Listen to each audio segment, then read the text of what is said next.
Welcome to the Success Pick and Mix podcast. I'm your host, Nicky Raby, a professional pick and mixer. I'm a personal brand coach, a speaker, an actor, a creator, and a podcaster. I'm on a mission to help you find and create your version of success. Your pick and mix of life and business on your terms. A blend that complements your personality, your goals, and your circumstances. Since 2018, I've been sharing interviews and mini episodes to help you unlock your next step, to make it real and make it happen. Round here, we dream big. We go for the ideal version. We talk about money and make moves our future selves would be proud of. This podcast is free and available for you whenever you need it. So do rate, review, and subscribe for new episodes. If you want to go deeper with my support, check out my freebies house and unlock the rooms you choose. nickyraby.com/freebies house. I also have workshops, programs, and one-on-one bespoke offerings. For prices and availability, go to nickyraby.com. Thank you, as always, for spending some time with me and my guests. Now, on to today's episode.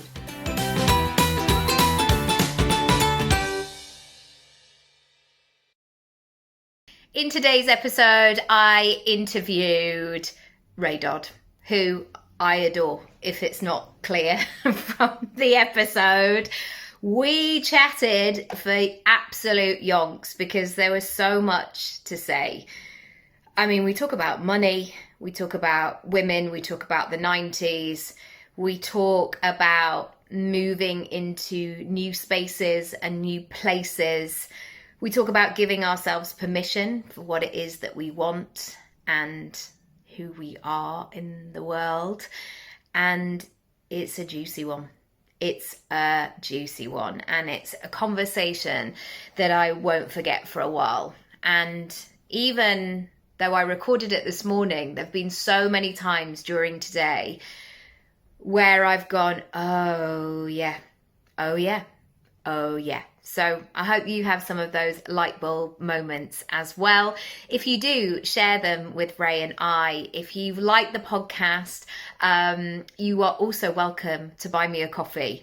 I don't charge for this podcast and there's no sponsorship or anything like that. So if you want to show your appreciation or if you got something from today and you want to do that, the link is down below. Obviously, no pressure. I hope you enjoyed today's episode. I loved recording it, and do subscribe for updates, etc. You know what to do. I'll see you on the other side. Bye. Ray, welcome to the podcast. I'm so happy that you're here and that we are wearing patterns and lipstick and it's Friday and we're good to go. Thanks for being here. Of course, I'm so happy to be here. First of all, I just love to talk to people, but also I've known of you for so long from various communities we're in, so it's really lovely to see your invite and to and it's so nice just to chat in real life. And like I always, I want to DM people, but we've got so much to say anyway. Yes. So if people don't know you, I'm sure they will, but tell us a bit about your business, what you do, what you're doing, what you're cooking at the moment. So I'm a money and business coach, and I am often described as not your average money coach. That's how people have, that was somebody else described me as that a long time ago. And I was like, well, I'm taking that because that works really well. That's on a mouse mat. Exactly. And so my approach to money, I guess, is I actually find it a bit sad that it's still so different, because I've been doing this I've been doing the money coaching thing for 5 years. I've been coaching for about 7, nearly 8, which I interviewed Lucy Sheridan on my podcast yesterday. I was describing her nicely as an internet grandma and me as like an internet great aunt, because I feel like it's like actually been a long time now. In 10 internet years as well. I'm like a decade. So you'd be in the grandma section as well then. Yeah. Just cart me out now. I'm done. That's it. It's like we've been there, we've watched stuff come and go. And I think when I first started talking about money, and just to very quickly say it, what I do is I put money in more of a societal context. So it's less about individual responsibility, although of course that's a big element of it. but it's putting it in the context of like all your feelings about money make perfect sense in the context of the society we live in. There is not, and this is a game I like to play, there has never been anything a client said to me and I've gone, yeah, that's totally on you. Yeah. Like it's always, I'm like, well, yeah, that makes sense because of this with the patriarchy, or this with white supremacy, or this with this, or this capitalism, and blah, blah, blah, blah, blah, all those isms and stuff. So it does make me a bit sad in a way to say that it's the way I approach it. I am not the only one that does it that way, but it is still more unusual for people to talk about money in the way I talk about it. So that's why I'm described often as not your average money coach, because it's less about pull yourself up by the jock strap. Like, don't pull yourself up by the jock strap. I don't know where that came from, but pull yourself up by your bootstraps. When I went to drama school, this is a very weird aside, but the boys had to wear jock straps for dance and then an all-in-one unitard, and these were so expensive, and we had to be in alphabetical order because again it was some weird thing. We used to do these side stretches, but a guy had a rip down one of them, so on one side it was fine, like and 4 3, and then he'd turn over. I was like, oh my eyes. Did you do that thing though where you had to keep checking it was still what it was? Like you can't look away. I could not stop. So going back to the business side of things, the money conversation, did it find you? Was it like a moment of Ray, you are the one, and you're like, oh no, don't make me. Yeah, it was a moment of Ray, you are the one. No, absolutely not. Avoided it for a year. And then I was like, I presume I can swear fully. Yes. I was like, all the best ones. Yeah. What? Oh no. Like, so basically what happened was I started my business in 2016, I think was 2016. Yeah. And we were in a very, very tricky money spot at the time. And I always want to like express this fully and say, not just like, oh, things are a bit tight. Like I couldn't afford groceries. Mm-hmm. I had 2 children. One was about a year, one was about 3, and they were asking me for snacks, like as children do, and I was opening the cupboards and going, there's no food and no money, and I don't know. I would have to call family members and be like, could you drop some shopping over? I don't have enough money to buy food. So we were, and I talk about, like on my podcast, there's a number of episodes of me talking about how that happened. But I started my business. I'd already running a hypnobirthing business, and then I wanted to do this coaching stuff. And I started that business in a kind of like, I have to do something. And it really helped me get over my own shit. Like I was someone who had a lot of real low self-esteem, a lot of like loathing of like, certainly in terms of like visibility and stuff like that. Like I did not like myself, or even thinking about it now, it's so different to how I feel about myself now. It's interesting to just feel like 2 different people. So I started off my business and it went bananas super fast. So I made 94 grand in the first year, kind of by accident, didn't really know how that had happened. And so what I did is I decided to teach a course on money to teach people like what I'd done, mostly like less about like the strategies and stuff, and more about like, I used to feel like this because I'm someone who used to never look at my bank balance. Mm-hmm. I didn't check my bank balance for about 4 years, ever. Just left it all to my husband, which was partly what got us in the situation that we got into. And so I was really like pathologically avoidant of money. And then I'd gone from that to this like business just absolutely taking off. And so I decided to teach a course. I'm trying to remember what it was called now. I think it was called The Magic of Recognizing Your Worth, something like that. And loads of people signed up to it. We got ourselves in a Facebook group, and I was like, whoa, what is this? The internet is real. Yeah. But people's feelings about money were just like, ooh. And it was so much. And I'd run e-course, like that's how I'd made the money, was running various programs. And but this was my first focus on money. And I was like, wow, I've opened a can of worms. And I loved it. I was like, wow, there's so much to say about this. And I sort of realized at that point, I was like, I think I want to focus on money, but oh my God, I can't be a money coach. Like I'm already a coach. Do I have to get a royal blue suit? Do I have to, like, does it have to be shiny? I have to have a blow dry like once a week. And like, have my photos taken on the beach, just kicking a wave. Like, I just was like, oh no. Oh, and so I then, at the time I was working with mums in business, that was my kind of niche. I really outgrew that because people kept contacting me and being like, do I have to be a mum? I really love your stuff. And I was like, no, actually you don't. This is not specific to just mums, even though that was an aspect. And so I opened that up and I called myself a taking up space mentor, which cracks me up now because I was literally mentoring myself to take up the space of being a money coach. And then I had, the moment you described where I was like, shit, I'm a money coach. I have to do this now. Yeah. And I've owned that it. Story of being in that early stages of motherhood and going, how am I actually going to do this? Because like, this is very reminiscent. My boy is about to turn 8 and I can see myself and visualize myself of like being 9 months pregnant, and I had a nearly 10-pound baby, and just rolling, like, all of this sort of time of year is very prevalent, but I didn't really have a plan of what I was going to do work-wise. Like, I was a coach and I had things cooking, but I had no idea what impact that would be in terms of finances and how you have to rework your business and your hours and all of the stuff. And everybody around you is telling you how lucky you are to be a mum. And of course you are, but you're so bloody tired and deranged. It's so many thoughts and feelings. And shocked. Shocked. So shocked. And they're looking at you like, what are we doing? It's like, I don't know, mate.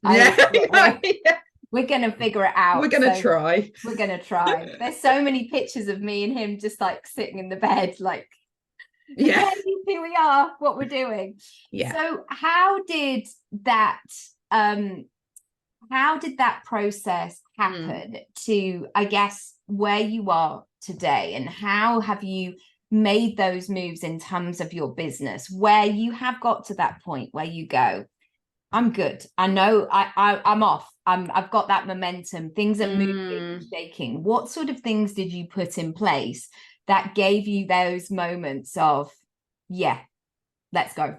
So I think one of the things that happened, it's funny with like talking about children, is like I had a really deep story about giving up on things. That I was flaky, and that, like, so I'd had loads of, I think I'd always wanted to run my own business. Like, I had a perfume stall, like, where I went around my estate when I was a kid, like selling like flower petal perfume door to door, like, stuff like that. Like, and then I was particularly was really into vintage clothes, and have always been really into clothes. And so my plan had been, like, I got made redundant from a job that I'd done for 10 years in London, and just wasn't anything I was ever particularly interested in. I went through phases of liking it, but really it wasn't my space at all.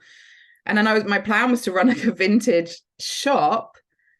And I just had, like you said, I had no idea that was not going to work for me with a kid. Like, how was I going to go? I thought he could just come along while I went and got stuff, and that just was not the reality at all. Because you see these beautiful images of babies in sling, and my baby like looked like he was going to work when he was born. He was so massive. I was like, I can't carry you like that on my front. You're gonna have to go in a buggy, mate. I can't do it. I had one that was a good sling baby, and I had one that walked when he was 8 months old. Oh, and it was horrific. It was horrific. Anyone got no sense at that point. No sense, honestly. And he's tiny, so he looked like a 5-month-old just walking around. And he just climbed everything. He used to race around our dining room table just over and over again. And everyone was like, just get him off. I was like, I do get him off, but he gets back up. And if he falls off, he goes and gets back on again. It was exhausting. And some people would be like, wow, that mum's really competitive. Look how early she's made her child walk. I was like, stay in the sling, like tighten it harder. But he didn't care.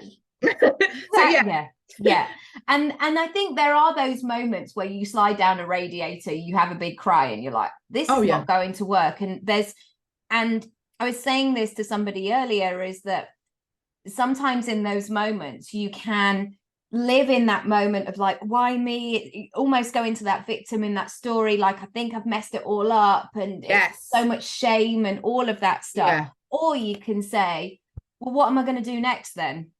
So this was me forever, oh God, I can't. Like, I still describe it as almost just like giving over to my self-doubt, like very physically going, oh, I've tried and I can't. And then what happened with this business, like, so I gave birth to Stan. It was a really hard birth. And then we had a really hard breastfeeding journey as well. Like really hard. And one of the reasons that I then became a breastfeeding counselor and a hypnobirthing teacher was off the back of what had happened. But one of the things that happened, even though my birth with Stan was hard, breastfeeding was honestly even harder, I didn't give up.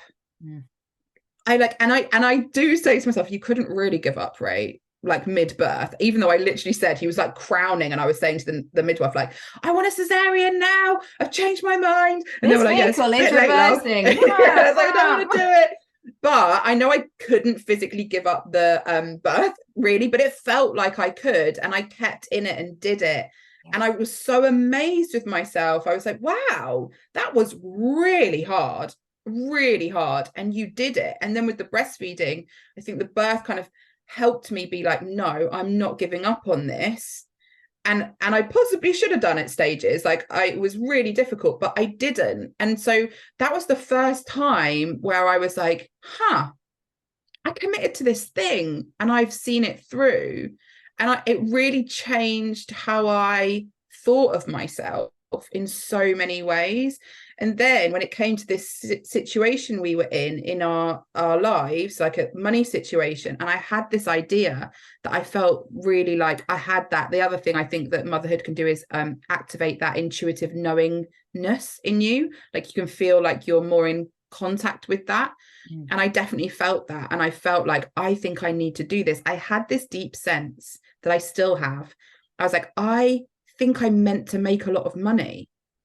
And it had never occurred to me before that was available to me. I don't come from money. I come from my parents were very religious, and I come from a family where it was a lot of like, we would pray, but really would announce to the church that we needed money, and then money would come in. And it was very much that kind of like situation where we very much lived in that like support of the church. My parents worked, but they didn't earn very much. And so we live like, I just didn't think that I could create money for myself. That wasn't my experience. And so there was just this, like having a kid and a moment of like, I think I know who I am more now. And I think I was meant to do this. And that was the beginning of, and also the fact that we had no money meant I had to get over a lot of my shit. So where I was scared of being visible, I also knew that worked, and my family needed to eat. That like a habit, just going, right, okay, so I guess this is what I'm doing then. And and I'm going to be there. So right. Completely. So it was a time when Facebook Lives had just started happening. And so I, in my hypnobirthing business, had gone live a lot. And I always tell this story of the kids were like, I don't know, but I think maybe about 1 and 3. And I was doing a live and I was holding my laptop on a live talking about like, I don't know, induction or something. And I was trying to hide the fact that what I'd actually done is put my kids in front of Paw Patrol in order to be able to do this live. And then Stan was like, Mummy, I need a new episode. And I was like, oh, everyone can hear this. And I was like, well, and I remember, I remember it being like, it's slow-moing almost, and being like, well, I have 2 choices here. Either I can acknowledge that this is the truth of what's happening, or I can do you remember that BBC like guy that was on the news who tried to hide his children, and then his wife like slides in, scuttled in, didn't she? I was like, that didn't go very well for him. I'm probably not going to do that. So I was like, sorry, everybody, I just need to help Stan out with this. I was like, Stan, here you go. And I just like held the laptop and chatted to him, blah, blah, blah, blah, and carried on. And I started to do that more. And I started to get more and more people booking with me, because they were like, I love the way we get to see how you actually are. I love the way that you don't pretend that you're not doing certain things, and you just like invite us in. And it just clicked that real visibility, not polished visibility, which is, we see more of that real visibility now, but I think still people are still aiming for the polished a lot of the time. Instagram's got that more polished vibe sometimes. The real visibility sells. It makes people feel like they trust you. It's why I love podcasts, because you're just getting us chatting. And this is like, we were chatting before you pressed record. It's not that different to how we're chatting now. And so I kind of committed to doing that, and I started to really love it. And I started to, and I will admit this, I still do this, watch back my own lives and start to really like myself. Because I got to see myself in 3D motion rather than just photos where I was like, oh God, I don't look nice there, or my double chin, whatever. I was just like, oh, this is what people get to see. This is me in like motion, is a very different experience. And someone once asked me, when I was doing my Facebook group the most and going live, like most days, I wouldn't do that like consistently, but I'd go through months of like every day, and then I'd burn myself out and be like, oh, I can't speak for a while. And I've learned to like manage it. Yeah, I've learned to manage it more now. But I remember someone saying to me, like, how do you just show up every day? Like, are you not worried about what people think? And I was like, well, if I was to tell myself the story that they think I'm terrible and I'm no good, I'd be making that up, because I'm not getting that feedback from people. It's not that every live I'm getting like, you know, oh my God, you're amazing. Like I was getting bits of that, but I wasn't getting that like endlessly. I was like, if I was to think those things, that would be a story I was making up. So why don't I just make up a positive story for myself that they like it, or they can leave? Yes. And you get that, like, they can go, they can leave the Facebook group, yeah, they can leave the live, like they'll go, they won't like this woman wanging on about whatever, and that's fine. But I'm not going to beat myself up with, like, I have these incredible storytelling powers, we all do. Why don't I create a positive story for myself for once, having spent, I guess at that point, like 33, 34 years creating a very different one for myself? Why don't I use some of that for good? And there comes a point, I think, in all our lives where I'm just like, I'm so bored. There was a story I figured out the other day. It was 30 years since I started secondary school. And I was like, wow, those stories are so old. Why am I holding on to that person? And just to go back on what you were saying about that visibility of showing up imperfectly, I often think about those shops on the high street that they have to open their doors and say, come on in. And there's often, especially if you go in, you know, if I go in a local shop after the school run, there might be a Henry Hoover, like, sorry, I'm just having a bit of a clear up. Like, it's all right. I've just literally need to buy a card for a birthday present or whatever. And there's no judgment there. And I think sometimes there's this conversation around, because you're online, or again, maybe you're talking to women, or it's a thing you're running around your business. It's like not a real business. And it's, and it, just rage face. For those who are listening on the podcast, Ray did a rage face. It's those moments where it's like, no, we're actually doing this, and we're making excellent money by doing this, and we are helping a lot of people, and the ripple effect of our work is, I mean, I don't want to go all Michael Jackson of like changing the world, but it's creating a ripple effect. Yeah, it's enormous. It's so, I love it because it's so rebellious and so revolutionary, particularly to be a visible, like to be visibly a mum, to be visibly somebody with a disability or a chronic health condition, to visibly like be married to another woman, to visibly be these different things that don't fit into societal things, and to make money while you do it. Like that's so, we tend to be like, I don't know, there's sometimes people like, we talk a lot with my clients about how rebellious that is, because often clients feel like they are almost like, oh, but if I'm selling out if I become one of those people making money. And I'm like, you are doing the opposite. Like you are doing the opposite, because that's not what people want. Like, or I should say, it's not what society wants. It's not what the structures have been created to keep in place. Like the more of us, like, you know, show visibly mumming, not shoving your kid in the background. I think lockdown really changed this. Like but it did used to be like, oh my God, if anyone hears that there's children in the background, like what's that about? And I think it revealed it to a lot of companies of what actually has gone on before that person steps through the door at 9 a.m. I often think that even, you know, I was talking to a friend the other day that you think that just taking children to school in the morning, like it's a lovely sunny moment, and sometimes they just cry all the way, or they don't want to go, or and I think 2020 it really, and onwards, it's really opened up, and it does feel like everything feels a bit scattered, and you know when you drop a bottle of olive oil or something, and you're like, oh, it's just a little bit, and you're like, oh no, it's gone under the kitchen cupboards, I've got to take the whole thing out, this is a nightmare. And I feel like work and business and everything is a bit, right, we've got to come back to doing this. So it's definitely in a time of flux. I would say a lot of that stuff, like this stuff is still new, it's still quite like young in its like in its journey, I guess, in the world, and we're still figuring a lot of that out. Yes, and we're actively experimenting online, and I think there's a lot of permission around that, of saying, and I guess I've had to tap into who I am as a mum and who I would be with any child. You know, I'm not going to say, why didn't you get that straight away? Why did that not work perfectly? Come on, I would never parent in the way. And giving that grace to myself has been quite the process. In terms of where you're going next, and now you have this momentum, what new shifts, cushions, structure, adjustments has been needed to support you in this next stage of growth?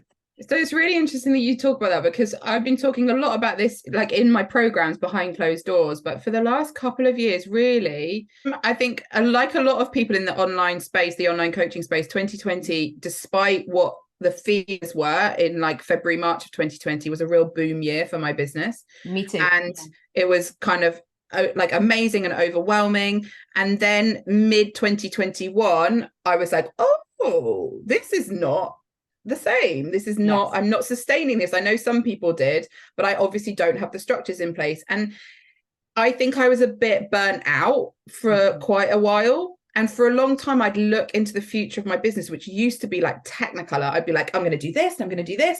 And I just felt so big, and like there's so many possibilities. And that was a real thing that I love the feeling of potential. Like it's one of my, I always describe it as my favorite emotion, like the feeling of potential. And I really lost that feeling of potential. And I adore coaching. Like you can plonk me in any room and I'm coaching anyway. Like I love it. Like some of my colleagues and stuff, they're like, you know, coaching for now, but I don't see myself doing that like forever. I see myself coaching forever. Like I just love it. And I couldn't see ahead. Like it was just like dark, like a dark room for a long time. And so it's only, and I think what happened as a result of that was, I think what really happened was, as my income, like I'm a money coach, and my income dropped. And like we were just saying, we wouldn't say to our kids or to clients, like if my client comes to me and goes, oh, my income's dropped, I don't go, oh my God, you piece of shit. What is wrong with you? What? Like, I thought you were good at this. Like, that's not, but it can be how I treat myself in that situation. Like, how are you, like, you're a hypocrite, blah, blah, blah, blah. So it definitely kicked off a lot of feelings. And and I know this because it's what I teach all the time, when we have a lot of feelings going up, it's hard for us to make a pragmatic, logical plan.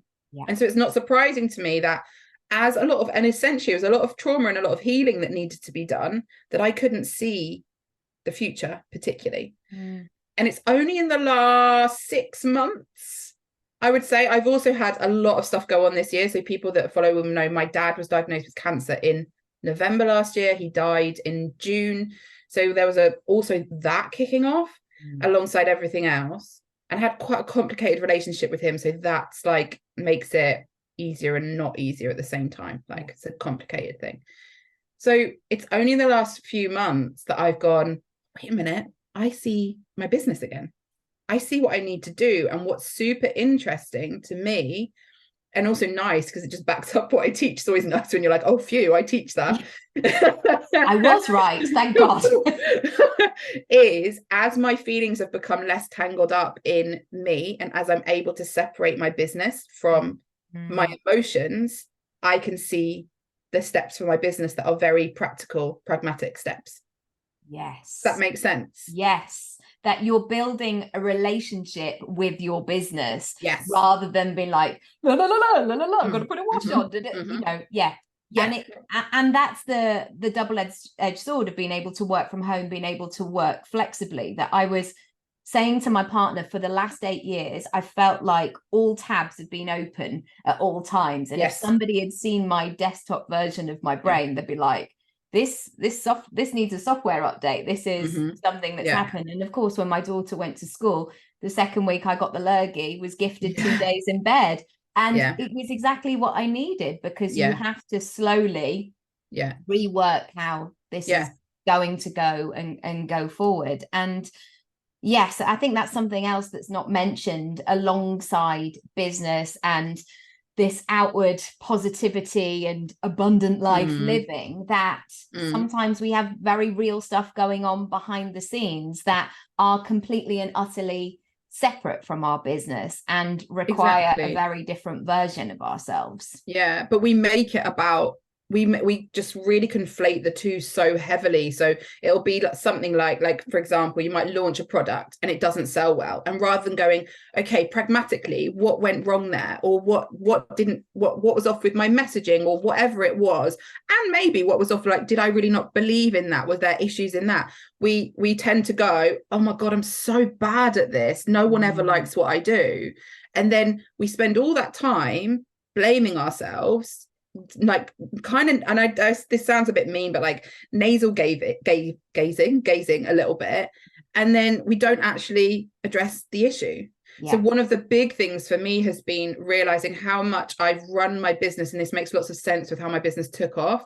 I've run my business off of my own energy rather than, so that means if I'm on it, if I'm loving it, if I'm all sparky, then it's going well. If I'm tired, if my dad's got cancer and he's dying, if whatever's going on, my business is not running in the same way. And so one of the big things that I'm focusing on, I've got a whole investment plan for January, well, probably from December onwards, that's going to be like, right, it's this, then it's this, and it's this. So it's like messaging, then it's funnels, then it's the clearest I've ever been on my business. And as I say that, it feels quite a vulnerable thing to admit, because it's like 7 years in, there's a big part of me that was like, Ray, well, you didn't have 2 sides of A4 with a business plan when you first started. But I know that I lead from experience. So I know that often I go through the thing in order to be able to teach about the thing. And secondly, I just trust that we all have different things, all have different shit we need to work out. And this was mine. And it took that moment where I learn by doing, I learn by feeling, and that sometimes looks complicated or chaotic to other people, but I know that I'll get to that moment much quicker, where I'm like, I'm in, I've got it. It's those, I always talk about it in yoga, is that a great teacher can look and go, she's got quite short legs, in a non-judgmental way, but she might like, you just need to move your back foot in. And I'm like, oh, okay, I've got it. Right. I'm in the groove. And I have that very intuitive moment with my energy. And sparky is one of my words as well, of like, I love it when I'm in that moment, but when I'm not, I just want to stick my head under a duvet and watch Grand Designs for a fortnight. Yeah, I'm the same, but it's Grey's Anatomy. So in terms of your Plenty program, what's on people's wish lists when they're like, I need help with this? What are they looking for? I think often there's a general squirminess around money. Like, obviously the obvious answer is I want to make more money, but a lot of my clients feel actually quite weird about that. Like they maybe even encountering my sort of free work is the first time they're like, I think I want to make more money actually, and maybe is that all right? So they're kind of often in that sort of space, or like particularly for Plenty, like sometimes like people working with me one-to-one and stuff, they're making quite a bit of money already, but they want to do it in a way that isn't gonna like exhaust them, and like they're like, how am I going to do this without just like selling my soul? But yeah, people are often like, they want to figure out how to feel good about making money, like, and how they can honor their values particularly, and like their personality quirks and all of that stuff, and still get to make the sort of money that allows them to live well. So I don't talk about like making 6 figures or anything like that. I talk about the fact that I've done that, because I think it's really important to hear that people, like, that's possible for us. Yeah. But I don't say join Plenty and you'll make this amount of money, but I do talk about making life. Yeah, exactly. In an hour, give me an hour. But I do talk this about webinar template. But I do talk about making life-changing amounts of money, because I think, and I talk about in Plenty the fact that sometimes that looks huge, and sometimes it's like, if my car breaks down, I'm not gonna have to worry about it. If I need a new fridge, it's no big deal. Like those things like that, like being able to breathe in that way is incredibly is life-changing. Yes. And there are like the vast majority of people listening, and I would say this about, like, this is true nearly all the time, are undercharging. Like most people are undercharging. And so it's not even huge, like, oh, you're going to need this funnel and you're going to need this like system. And a lot of the time it's like clearing up your very sort of, I don't want to use the word messy, but like squirmy, frenetic feelings around money. It's like that dust you get, like, I can see it here. The dust near the skirting board, you know, when it's kind of like, oh, I need a Hoover here. Yeah. And then once it's done, you feel like, okay, great, I've got my life in check. Exactly. It's just like this squirmy feeling that we get. It also reminds me of, like, you know, I have a cleaner. Even though we've got quite a small house, I have a cleaner. And one of the reasons that we have that cleaner is because I'm good at tidying, but I'm terrible at cleaning. But I'm really good at feeling guilty about not cleaning. Right. So I'll just spend all my life being like, oh, that corner's so gross, and do nothing about it. And just like really beat myself up about it. But when you have a cleaner, it's like, oh, it's just gone.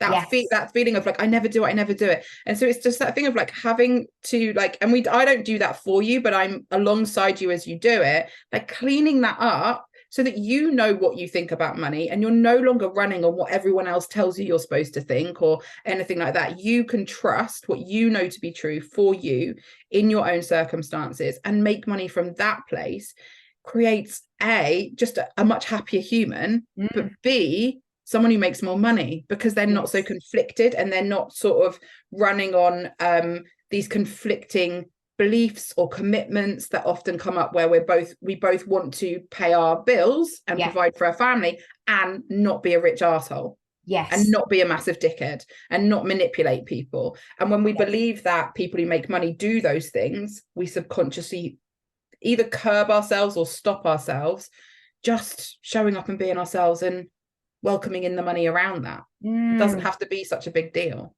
And what you said about life-changing money for very real everyday things, that's in complete contrast to what we see in terms of this coaching world of, I mean, I haven't got the core strength for Louboutin shoes, so I would only be wearing them lying down, if you know what I mean. But when people show huge closets or all of those sorts of things, I think that's a very patriarchal thing. I mean, unless it's like that's what your thing, you know, your thing is about that. But it's not just making money for women is not just about being able to look even nicer or more polished or be more desirable to a man. You know, one of my things at the moment is I want to really invest in some excellent loungewear and like not look like a complete scruff bag. And even if I'm not wearing a bra, like it's not like, oh, you know, when you just like see a bad mum with a fag and slippers and leggings, like I don't want to be that version, even though that's the inner version. But one thing I can bring to the table in this, because I think sometimes, you know, it's good to have these examples. One of the things that came up when I was thinking about how this might apply to me, sorry, my tabs are opening up, is because I trained as an actor, I had that running belief of it being you're working or you're not, you're in or you're out, you're in flavor, you're in season or you're not.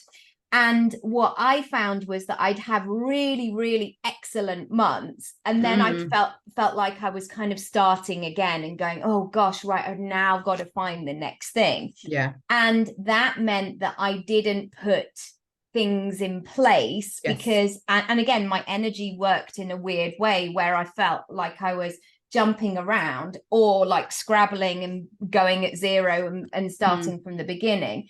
But now I've changed that to I can welcome everyday sales. People can pay me each and every day should they want to. I am available for that. And it's honestly changed my life because it's changed the way that I look at my emails in the morning because I'm like, oh, I wonder if something great's going to happen. It's boosted my creativity. Like, oh, I haven't said anything about that for a while. Right, I'm going to put that out there.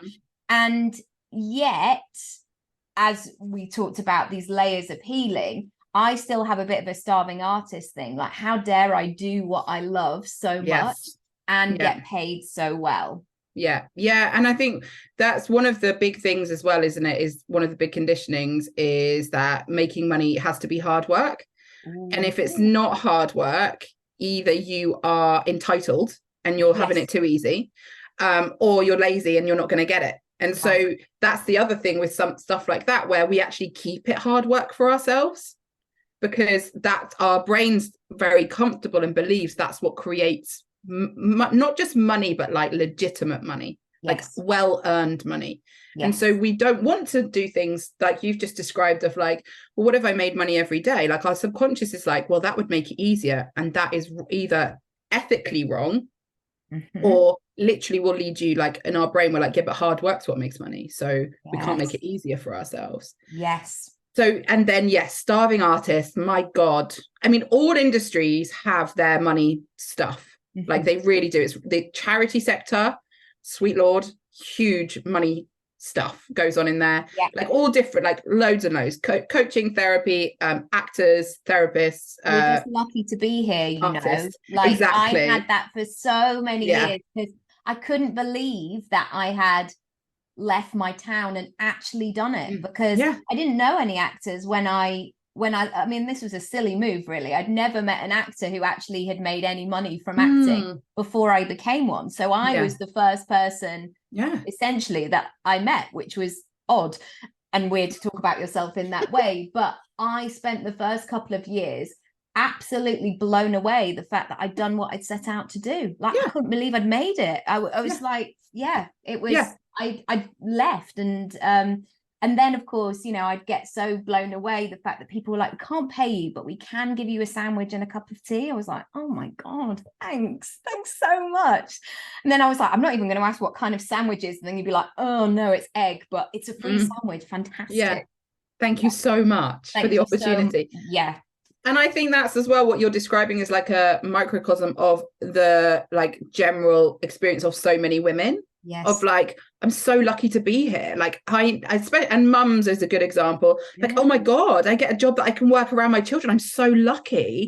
I don't need to charge more. What about all these people that are struggling? And I'm just empathizing with their situation. And somehow my head thinks that if I earn less, it'll somehow that money will magically go to them, which it absolutely doesn't. And so we just find ourselves in this loop of just so grateful for little us to have got a seat at the table, when actually like that's bullshit. It's just like, and it's and also if we're honest, we're struggling money wise, or we're certainly not living. And I have this thing that I believe that people are like, there's no better way for me to describe it that I've found other than like people have almost like an energetic match for money. It's not like, and if we see money as neutral, so it's not a moral thing, it's not an ethical thing, it just is, that different people's lives and beings fit better when they're making a certain amount of money. And that amount of money is different depending on the person.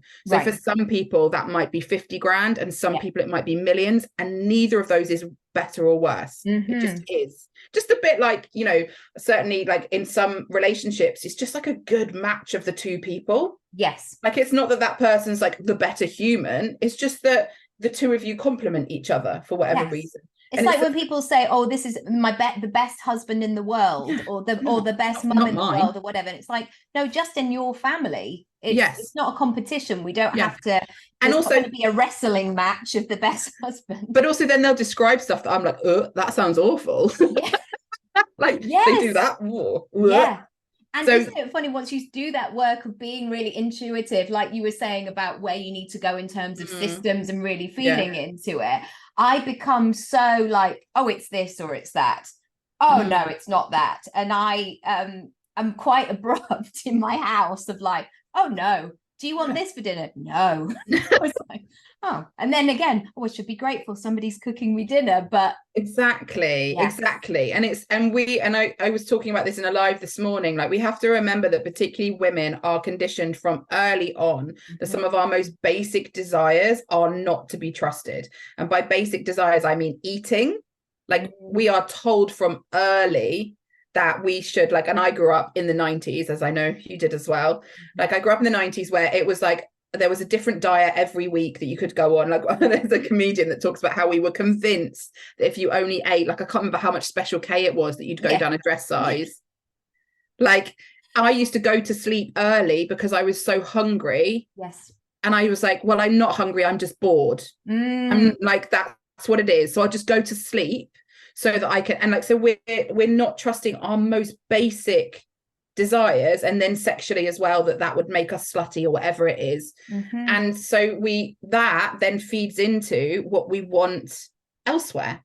Because if we can't trust basic desires, if we're always wrong about those, like, I don't even know how much food I'm meant to eat. I'm such a silly little woman. I can't work out how hungry I am. It just makes me fat if I want to eat that much. So I must be wrong. Yes. What does that say about my other desires in my life? Yes. And so you also then get that feedback. Well, certainly I did, of when I got really thin, it gave me great results. Yeah. Read into that what you will, ladies and gents. But again, and then of course you're like, I'm so thin now, I'm like beside myself with exhaustion and all. I would literally I really can literally feel it now, like the lightheadedness, which was its own kind of high, but just feeling like, oh, I'm doing really well because I feel really spacey. Yeah. I fell off a chair in English once because I hadn't eaten breakfast. I mean, I joke, but I'm just like, but I like that feeling. Oh God, awful. But it's the same thing. Like, when I grew up, it was like you didn't even trust yourself to fully take a full breath. No, because or you wouldn't sit in certain ways because it makes your thighs big. Those very like insidious ways in which we're taught that we cannot trust what we have or what we want or what we need. That then feeds into, and so clear with money, I'm just being greedy, wanting more. I'm just being greedy. I don't need that. I don't need to not feel lightheaded. I don't need to be able to stay sat on a stool. Like, I don't need that. There's no suggestion I hope it's changing, but certainly in the 80s, 90s, 70s, 80s, 90s, early 2000s culture, that there were just different bodies. Yes. With different needs. Yeah. And that could be true. And it's the same with money. It's like, either you are a good person, and this is another thing that relates to diet culture, but it also relates to savings. Like, notice when people talk about being good with money or good with food, they mean restrictive. They mean and all those quizzes in magazines. I remember they used to do those budgets of like how much you spend on your petrol and your groceries, and then there'll be somebody who is saying, well done, Wendy, you did you've really got a grip on your finances, excellent stuff. And it's like, but we're not seeing what Wendy is like. Nobody's talking to Wendy about how she could actually make more money, so she wouldn't have to go, oh, phew, 37 pounds of petrol, not a penny over. That sort of, and again, that culture of, don't have your coffee in the morning because £3 per day. Avocados. All of that sort of stuff. But again, nobody talks to you about investing, where you're going next, what you actually want to spend money on. And so much in there. And it's because the messaging to women is always hold back, become smaller. The messaging to men is, because men get loads of messaging about investing and being bigger and taking up space, and women's is, you're better the more you shrink. So women's stuff is about budgeting and couponing and, like all of that stuff. And that's the financial messages. And then if they spend on things like handbags, which by the way are a good investment, they hold their value really well in the same way watches do. Yes. And better than lots of cars do. But people talk about it like, oh God, she's just so vain and she's so this and she's so that, because it's like when women are taking up more space and are expressing more of what they desire, then they are greedy, spendy, grabby, fat, slutty, all of that stuff. And you can sort of track it through different sort of sections of society. So it's really interesting, that thing of like owning what you want being a far more complicated thing to navigate. Yes. For a lot of women. I will say you can, and this is me being, I can be very black and white about things. My favorite thing to do with those societal expectations is, yes, look at them, see them, understand them more, but then also just like fuck them right off. Yes. And just be like, actually, do you know what? I'm just opting out. Yeah. I just not gonna. Yeah. Like yeah. that is the simplest route. Totally. And that you don't have to bare your soul or justify yourself to everybody. I always used to have a thing of like, what do you do then? Oh, you got your fingers in a lot of pies, la la la, you know, can't make your mind up, all of that sort of stuff. And it's like, I'm not criticizing you, Kevin, for what you're doing. Always Kevin. Like, I don't need to know about your business. I'm just in the pub. I'm just enjoying my life. You know, we don't need to go there in that way. That's really key about being able to vocalize it and say it. That's a lot of the work that I'm doing with clients at the moment, because again, we're sort of waiting for this perfect time where we'll feel ready, or that we've got the right script in place, we've got the template, like we've really nailed it. And actually, circling back to where we started, it's about showing up as you and saying it in the way that you are. And I did a reel a little while ago of how I made a lot of money wearing a red dressing gown. It's actually in the wash, otherwise I would bring it for the viewers. But this red dressing gown, I was literally with my baby, like selling, talking on the internet and doing that. But exactly. And I think it is all still such a, like we said earlier, such a new thing. We're figuring this out. And one of the things that I woke up the other day, like literally woke up, and I think I almost said it out loud. I was like, oh, it's doing money differently. Like that, this was my new tagline. It just like came out of me. I must have been dreaming about it or something. And I think I am very big on, and have been for a long time, reimagining a lot of the things that are like, I understand why people feel so put off of money. I understand why they like, because genuine harm is done in the name of money frequently. And it's part of us reimagining how to do this differently, like to do money differently, to do the power that comes with money differently is going to be messy on the way. And often we opt out of it because we're, again, conditioning wise, we're so perfectionist and so worried about being seen not to get things right. Yeah. And I think a lot of stuff that's kicked off in the last few years, which has been very necessary, has also kind of like the ethical obsession that it's become, is actually just feeding into a lot of people's conditioning and fears about getting stuff wrong. And we have to be okay and be able to hold messing up other people's opinions and it not actually impacting who we are and what's possible for us. And I say that like I acknowledge that's not easy, but it is so necessary if we're gonna actually like have that ripple effect you were talking about of actually changing the ways in which money is mishandled and treated. People are treated terribly as a consequence of that, but we don't change that by opting out of money. No. And when we're in this world, like you said, you're going to be coaching for the rest of your life, unless you're cruising or something else, you know, by 50, right, like just relaxing somewhere. That we have to come back to that sense of, well, we are still doing it. We're on the path. And so what are we going to do? Are we going to turn back and then just say, right, that's it, I can't do this? Yeah. Or are we going to find that way through that book, you know, we're going on a bear hunt, it's not going to be straightforward. Sometimes you have to go through it, under it, and now I have that sort of playfulness of saying, oh, okay, I just got to go a different way. All right, no problem. I've just got to use my imagination here and get curious and ask different questions, because where I want to go, there isn't one specific route. Yeah, absolutely. Oh God, and I always say this on my podcast as well, like everything works in business and none of it works for somebody. Like everything is working for somebody. When people say to me, and this has happened a lot this year, like the coaching industry is dead, funnels are dead, this is dead, none of that's dead. It's all working for somebody somewhere, and it's all not working for somebody else. It's about figuring out what works best for you, and that's messy. Yes. Yes, It is. yes, yes. And that's why everything I offer, I have two versions, because some people just want to sit in their red dressing gown and do the work. And some people are like, that online course that I bought from you, I'm never going to do it, by the way. Yeah. I've not even opened it. So what I need to do is see you in real life, and then we'll do it together. And even if I have to pay twice, and there's that moment sometimes. Yeah. We'll do that. Yeah. So Plenty, when is it? It's open. Is it open at the moment? It is open. It is open. I'm like, while this goes out. Yeah, it is. Yeah. So I believe, let me double check because I've got the page up. I'm pretty sure it's open until the 19th of October. Great. And yeah, I'm pretty sure that's true. And it is just like, it's like the most glorious thing I've made in so many ways. Like there's so many parts of what I do that I love. Depends on the day. Depends on the day.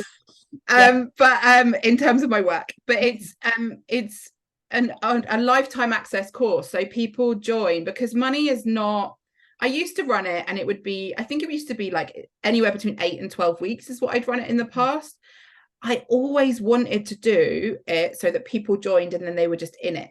But I'd worked with coaches who were like, you can't do that. Nobody will buy from you. You're not allowed to do that. You're not allowed to do that. And then I started to see it being more done and was like, damn it, that's how I always wanted to do Plenty. And now it's become a thing and I could have been ahead of the game. Yes. So I could have invented this. Yeah. So I opened it up so people pay their amount, but once they're in, they're in. So it's lifetime access of the course. I always want to say, like, some people are like, I thought I'd have this till I die. Like, I don't imagine myself not running it anytime soon. But once you're in, and you get weekly coaching calls. There's a whole curriculum that moves you through building powerful money beliefs and deconditioning your brain, and then moving into what we've been talking about, which is like experiments and messy action to like really build the evidence that we call it being a creator of money in the program. And there's lives from me and all that stuff, but it's really at its heart this just beautiful community where people can come and be honest about what they want, where they're wobbling, the questions they need answering, all of that stuff. Like, we're not a community where you'll ever hear like, well, that's just your money blocks getting in the way of you. Like, limiting beliefs. Yeah, we listen to what's going on, and like I said, it always makes sense. But I've just done this 5 days of lives on Instagram about all of this stuff. And one of my favorite days was talking about community and the fact that our feelings about money they don't come from individuals, they come from systems. And so the solution is not an individual solution. It's sort of community work is such an important thing because you get to see other people grappling with this stuff, and you get to, one of my favorite things is the way somebody will say, when you said this, it made me realize this. And then someone else is like, oh my God, that's the same for me too. And they wouldn't have got there, maybe ever, but certainly for a while, without hearing that person express what they're going through. It's one of my favorite things about group coaching generally. When you're in that mindset of, I haven't done it right, I've done it wrong, it takes you back to that inner 5-year-old, like almost being left in the classroom to finish your work because you didn't write it quick enough, or you didn't eat your lunch quick enough, and all those shameful things. And then somebody going, it's all right, I didn't finish my work either, so I'm going to sit on the next table. And you're like, and we need this in adult life as well. Totally. And money is so full of shame, and for so many people in so many different ways. And just to hear like other people going through that stuff, as well as the other supportive things. But I always say to people, like, if all you did was get in a room with all these people and talk honestly and openly about money, how you feel about money would change. And that's not all we do in Plenty, but I can guarantee the results literally just off the back of that element. And then we do lots of other stuff as well that really supports all of that. But it's just incredible and it feels like an incredible privilege on my part as well to just be part of those calls and to be facilitating them and just hearing these amazing people come together and share where they're at. Place to say, bloody hell, I made all this money, how fantastic. Yes, exactly. So we talk about what are you going to do with it? What did you do? Go on a quiz show or something? Yeah, exactly. Well, this is it. So what we'll do is someone comes in and they're like, it worked. Like, we just have one beautiful person who was really struggling, like about a year ago, I think. They were really struggling. They launched a couple of things and they didn't work. Then not in the business space. They're in like more of a what they do is stuff based around nature. And they're now charging like well for it and all of that stuff. and it's worked. They've had an amazing launch this time. And so I was like, what did you do? Like, tell everybody, what did you do? Like, what happened?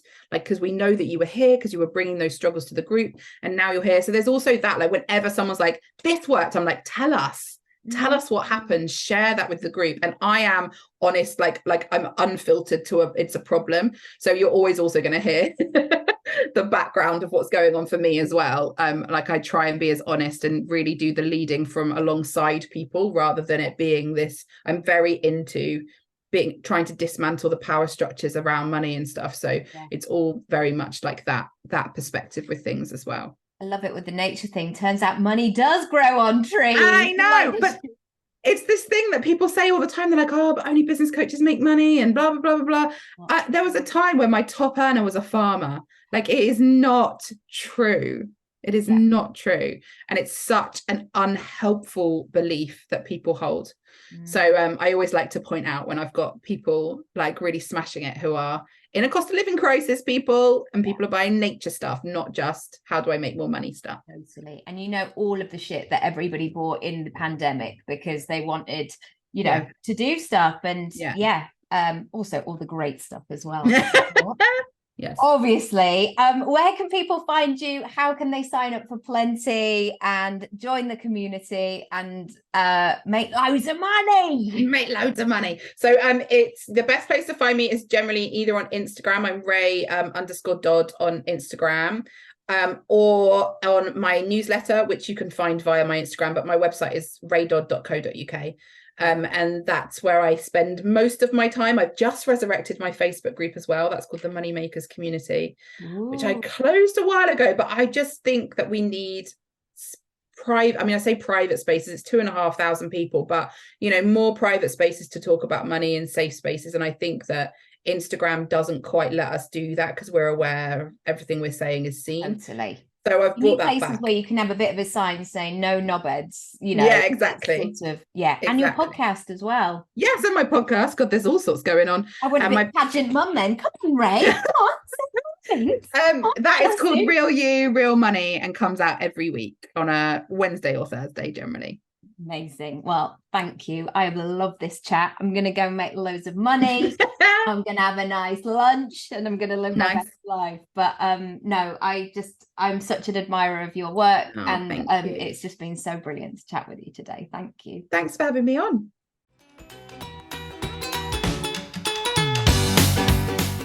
Thanks so much for listening to today's episode. If you haven't already, feel free to rate, review, and subscribe for all the brand new episodes. If you want to go deeper with my support, check out my freebies house and unlock the rooms you choose. nickyraby.com/freebies house. I also have workshops, programs, and one-on-one bespoke offerings. For prices, availability, or just to have a chat with me, go to nickyraby.com. Thank you, as always, for spending some time with me and my guests, and I'll see you next time.